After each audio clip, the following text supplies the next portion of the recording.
Hey, it's Nick and Eric, and we are back from the first of two 2026 events at Sonoma Raceway. And at this event, we saw some of the best themes we've ever seen at a single race.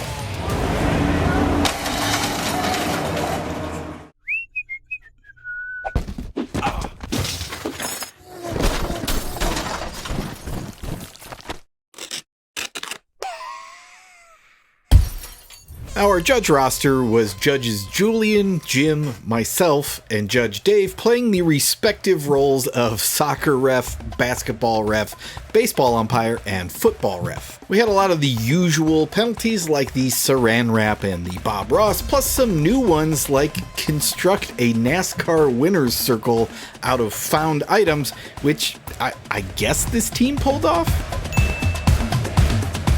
And we had the squeaky shoe walk of shame.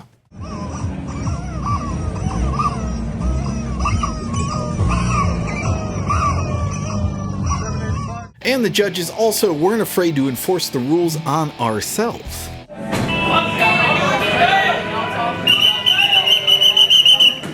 No stairway to heaven. 2 minutes. We were just at Sonoma back in December, and several teams from that event were back at this one for more action. That includes Eyesore Racing, who came back in December after a long break and immediately blew up on the test day and completed 0 laps. They fixed the car, brought it back at this event, finished P2 overall. Still got it.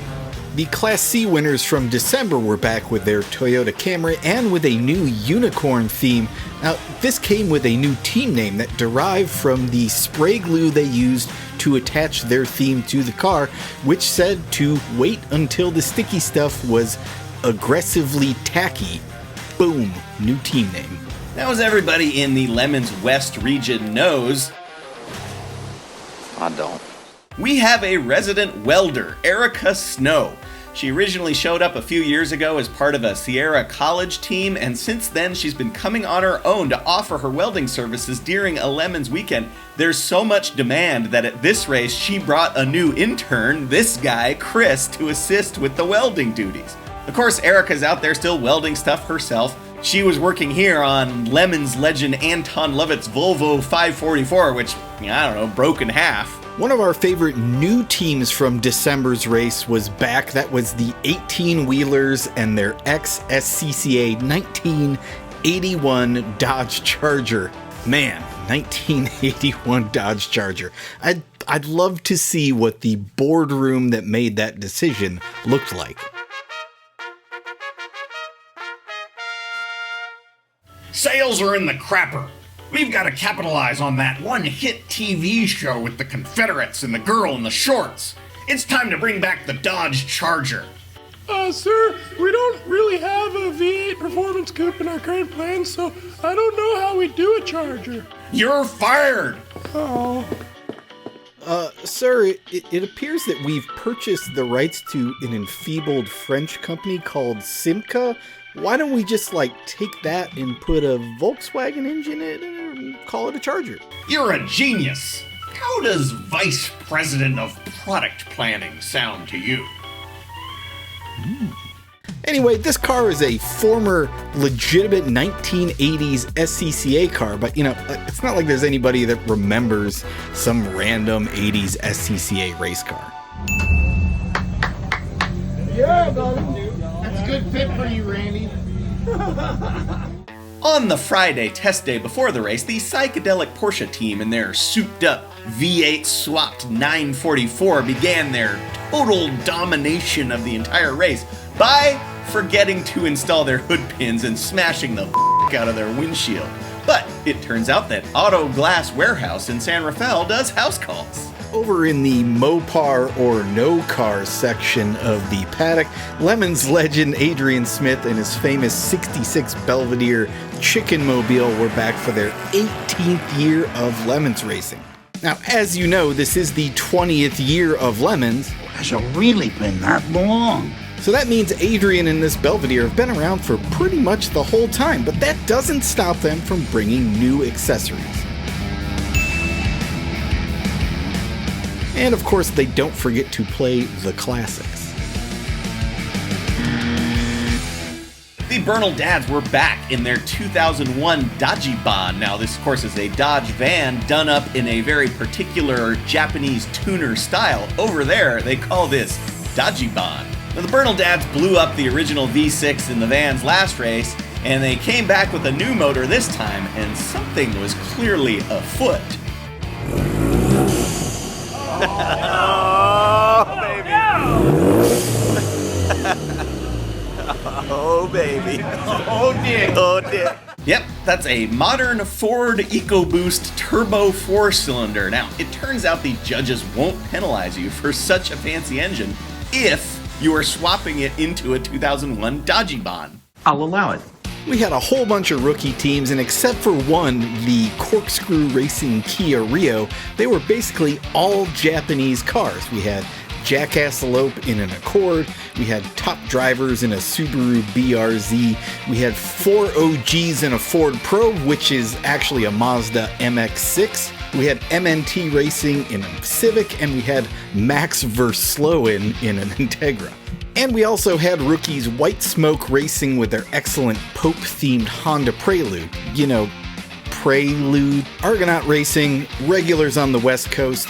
Team Captain Jason runs Argonaut Garage in Berkeley and took his expertise to help a bunch of high school students from El Cerrito put together this Honda Civic. Now, it's interesting that all these newbies gravitated towards Japanese cars. I wonder why that is.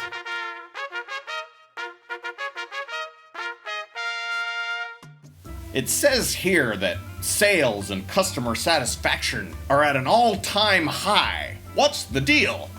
Sir, we believe that creating a high-quality, reliable product, even for entry-level models, will eventually result in a great reputation among the buying public that will both attract new buyers and make existing buyers come back to our company for generations to come.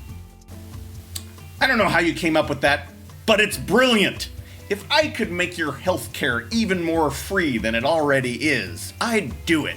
Sir, I think that this is an opportunity to create even more shareholder profits by cutting back on production costs and using our reputation to continue to sell cars despite a slight reduction in product quality.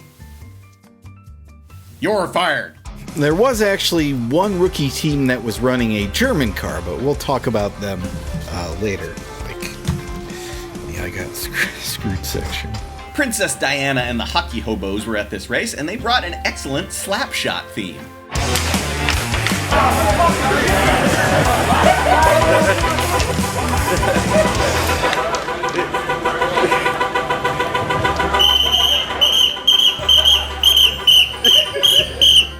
And of course, we had Going Boldly, which is a Star Trek themed Crown Victoria. Oh man, Star Trek is like my favorite thing in the world, but don't want to overdo it.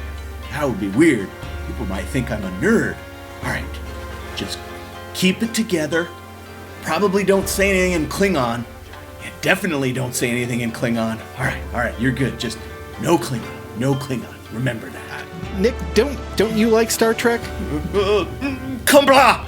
You guys remember Snake Car Racing and their Mustang from December. I don't. This is an actual SVT Cobra that the team bought from an impound yard, and you know, it's really hard to imagine how it got there. This time they experienced a new failure for us at Lemon's HQ. Now this thing has an open element cold air intake, and if you've ever wondered why Ford doesn't include that from the factory, maybe it's because the upper radiator hose, which is next to it, when it explodes at full throttle, it injects 2 gallons of water directly into the intake, hydrolocking and destroying the motor. And all those cars just fell down at the most inopportune moment.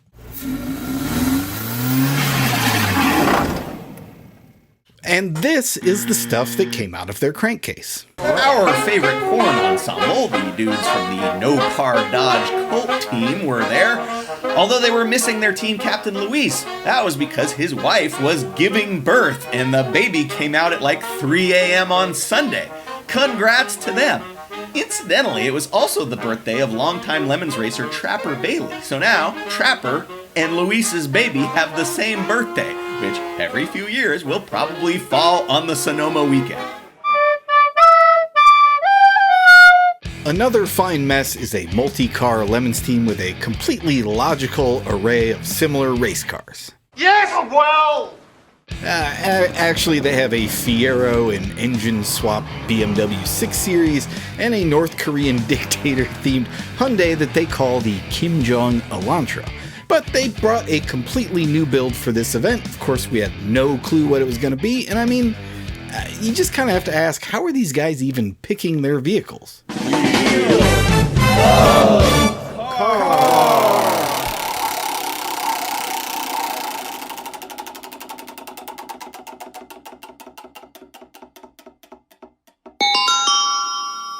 Yeah, so a Volvo 245 wagon. We've of course seen these in Lemons almost since the beginning, and these days it's relatively unusual to see one in full mom taxi spec. Okay, we mentioned that this event had one of the best collections of themes that we've seen at a single race, but not everyone got into the spirit. One of those teams was Bare Ass Minimum and their VW Beetle. Here they are just doing the bare ass minimum. From bare ass to beer ass, after hours on Saturday, Oktoberfest Racing was serving frosty beverages out of the trunk of their BMW 2002. And if beer ain't your thing, Sierra Auto Recycling was back after a 9-year Lemons hiatus with a very subtle Cheech and Chong theme.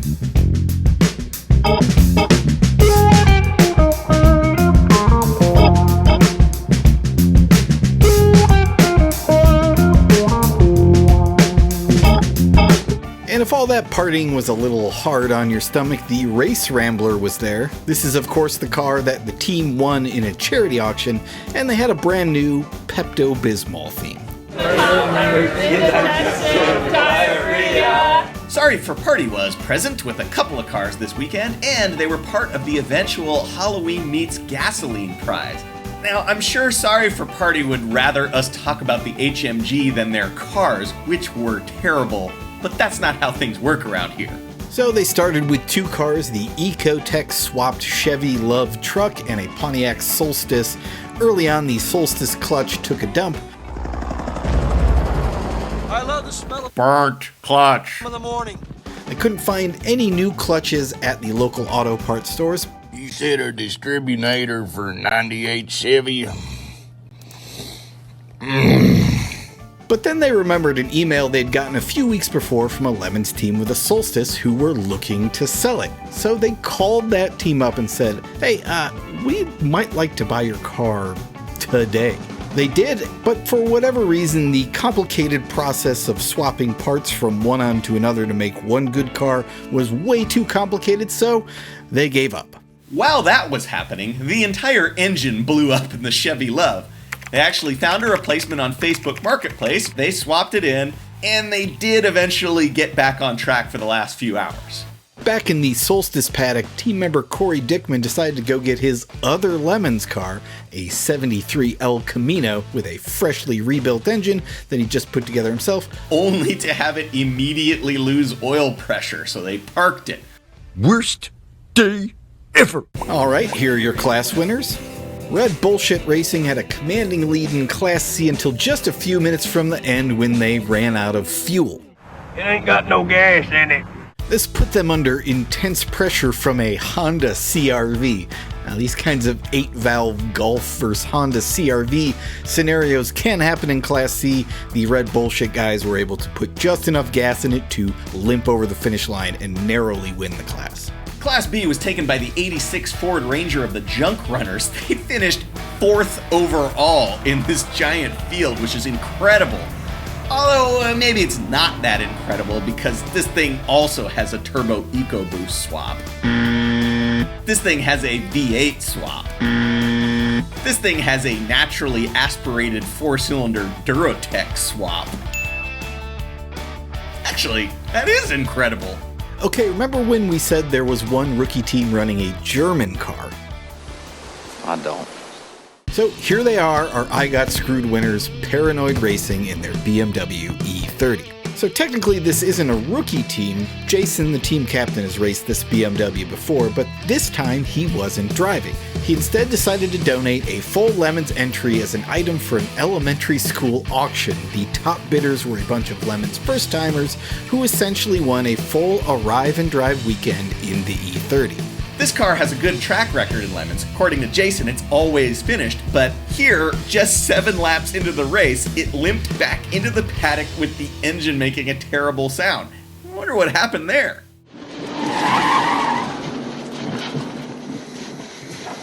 What happened? Engine blew. How? I'm not a mechanic, Harry.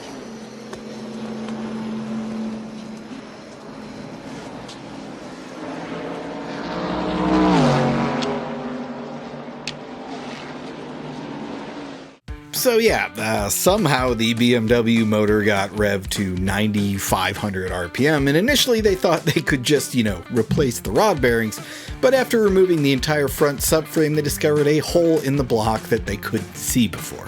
So Jason went to Plan B, borrowing a supercharged Nissan 350Z with 500 alleged wheel horsepower that was built for another series. But Jason assured us that steps would be taken to limit the Nissan's performance, and we thought, probably the difficulty they had operating the E30 was a fluke, and there was no chance.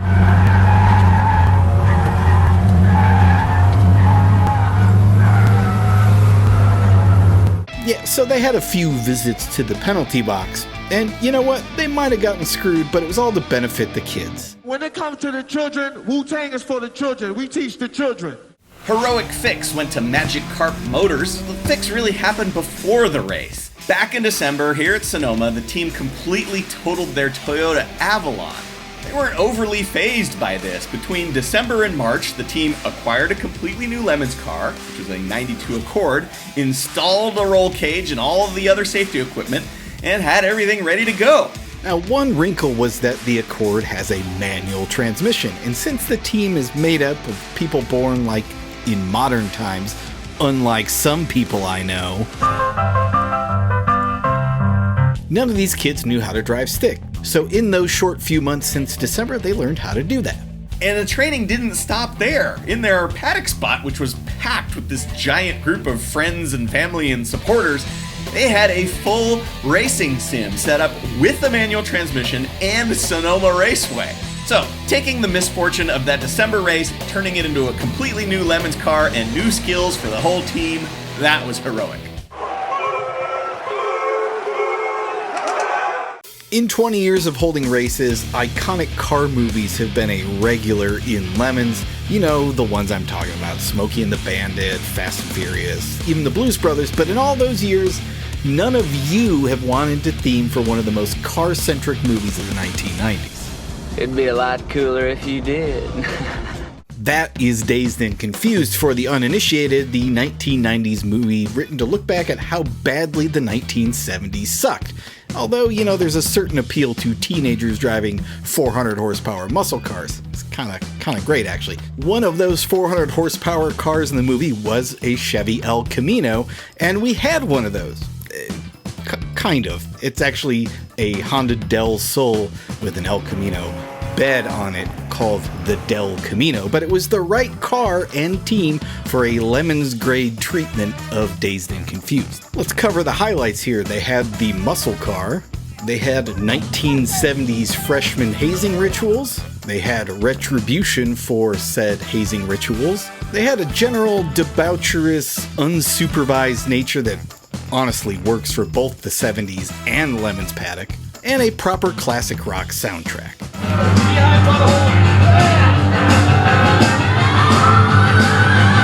The entire weekend was spot on, from the clothes to the haircuts and the whole shebang. Really, they had their own emporium and a moon tower. What else could we do but give them the All right award? Judge's choice went to a 5-driver team, with each team member dressed as a different Kurt Russell character. Hence, their team name, Captain Ron Escapes from Tombstone and a Death-Proof Bone Tomahawk in Little China. Okay, to break that down, you've got Captain Ron from Captain Ron, Snake Plissken from Escape from New York and Escape from LA, you got Stuntman Mike from Death Proof, you got Jack Burton from Big Trouble in Little China, and you got Wyatt Earp from Tombstone. Doc, sorry to be in bed. What the hell are you doing this for anyway? Wad Up is my friend. Hell, I got lots of friends. I don't. Wait, what about Bone Tomahawk? Wasn't that also in the team name? Yeah, but nobody remembers that movie. Do you remember that movie? Alright, you got the 5 Kurt Russells, but that's not all. Their race car was a BMW E46 convincingly dressed up as the Pork Chop Express Big Rig from Big Trouble in Little China, complete with the custom Peterbilt FLC 120 front end. And you know what? That big old semi-truck nose wasn't just for show, it was for clearance. They'd replaced the BMW engine with a 4.2-liter Atlas Straight 6 from a Chevy Trailblazer. This is supposedly the first time that engine has been put in this car, and it actually ran great until it didn't.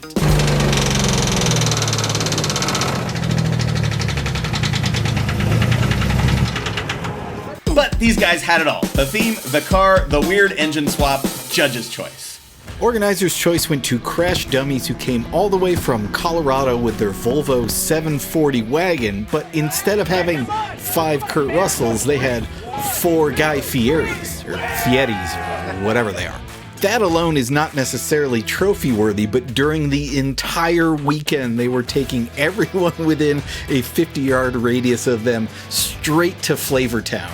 They were driving around in a golf cart distributing snacks and slushies and just generally being awesome. Their driving, however, was a little suspect, particularly on Saturday, which it turns out was International Alien Abduction Day, and of course the judges had received some erotic alien abduction fanfic as a bribe, so the Guy Fieri's did an interpretive reading of that. Viewer discretion advised. Repentant. It's probing time!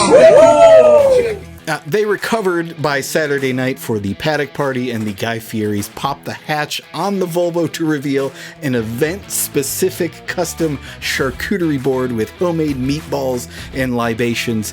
For total dedication to the bit, they were awarded a well-deserved organizer's choice. The Halloween Meets Gasoline prize, $1,000 for the team with the best theme, went to Supa Dupa and their 2-car VW Golf and VW Jetta entry. This team has been around for a long time. They used to run a Daewoo with a Daewoo Tang Clan theme. Wu-Tang is for the children. We teach the children. Now they've got this Golf and this Jetta, and most importantly for this race, they brought one of the best rave party EDM themes that we've ever seen. From the moment they arrived, they brought the full-on Euro discotheque energy with outfits, signs, dancing, and an entire self-produced Lemons-themed EDM track. Dupa. Sign for party. What do we bring you tonight? The party energy ramped up by Saturday night, where they set up a dance floor with their own live DJ, light show, and even a VIP roof deck. Then the People's Republic of Racing brought their West Coast tradition, the Saturday night Honda show, to the Supa Dupa party, and the whole vibe was complete. Well-deserved HMG. Index of Affluency, the grand prize in Lemons went to the aptly named Enjoy Your Diarrhea and their 1980 Chevy Caprice wagon. Now, buckle up, because this IOE was years, and for some people a lifetime, in the making. The entry included some familiar faces in Lemons: Neil Losi, Chris Overzet, Corey Dickman, Chris Blizzard, Anton Lovett, Chris Ray, and Trapper Bailey. This bunch has completed literally hundreds of Lemons races between them.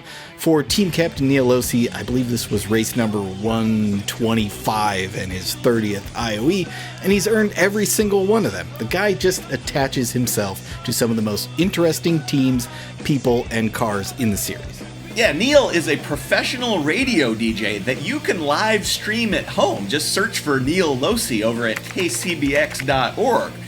Way back in 2013, he was in a music-centric Lemons chat group, and someone recommended the Portland-based band Red Fang. Neil really dug the music, and really became a fan when he watched the video for their song Wires, which has this very lemony automotive component.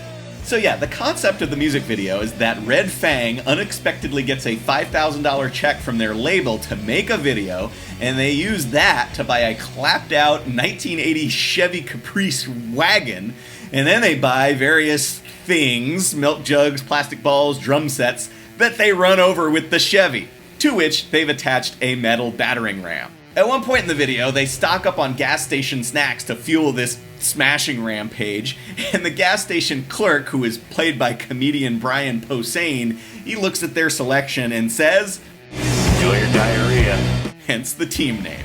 So that's the backstory, and naturally Neil thought, man, it would be really fun to race a big Caprice like that. And he had a chance to meet the band like 10 years ago, and he thought, what if they still have the car? I could race the actual wagon from the video. Now, it turned out the car was long gone by that point, and it also turned out the band was aware of Lemons because several people had contacted them already asking about buying it to race it in Lemons. Neil felt like this was a sign to make Red Fang's Caprice a Lemons reality, and after years of scouring Craigslist, he found the right Caprice in California in 2019. It wasn't running, but Chris Overzet inherited a 305 left over from someone's Trans Am LS swap and slapped that 305 in, and then for years it served as a commuter. Chris took his then 10-year-old daughter Scarlett to school in it, and at one point she said, "Dad, what's that smell?" And Chris said, I don't know, it's the 80s. And then finally it began its transformation into a Lemons car. Erica Snow helped to put a cage in it, and various other West Coast Lemons racers chipped in to help. Meanwhile, Neil stayed in touch with Red Fang, and they were super into the Lemons idea. Hella sweet. Runs like a glove. $500 my ass. Go enjoy your diarrhea. Go enjoy your diarrhea. Do it. You can win it. Enjoy your diarrhea. Well, yes. And finally, here at Sonoma, it made its Lemons debut. It was basically indistinguishable from the original video car, right down to the bumper stickers. Another Lemons racer had recreated those from scratch.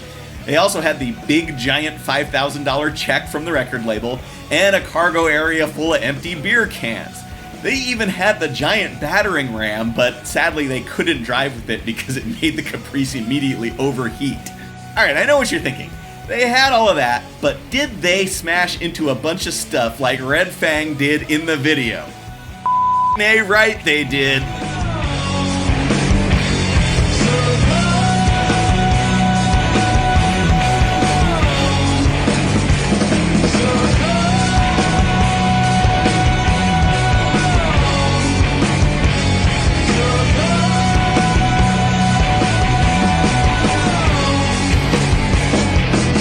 Once every couple hours, the Caprice would smash some stuff, and the team would shotgun beers, non-alcoholic beers during racing hours, and this added an immeasurable ambiance to the entire event. Does the Monaco Grand Prix have this? It does not. But the icing on the cake, Chris Overzet's daughter Scarlett, you know, the one who said that she was horrified by the smell of the 80s, she's 17 now with a driver's license and made her Lemons racing debut behind the wheel of the beer can-filled Caprice. And Chris couldn't have been more proud. He's been racing Lemons since before Scarlett was born. She made her first appearance at a Lemons race as an infant perched on the dashboard of an RV at Buttonwillow. And now, here she is, winning top Lemons honors in her first event. In the end, that's what Lemons is about. Getting together with your family, friends, and even your teenage kids to do something stupid in a car that's easily the slowest on the track, and then go home with the biggest trophy. I mean, that is Lemons in a nutshell. And so is this.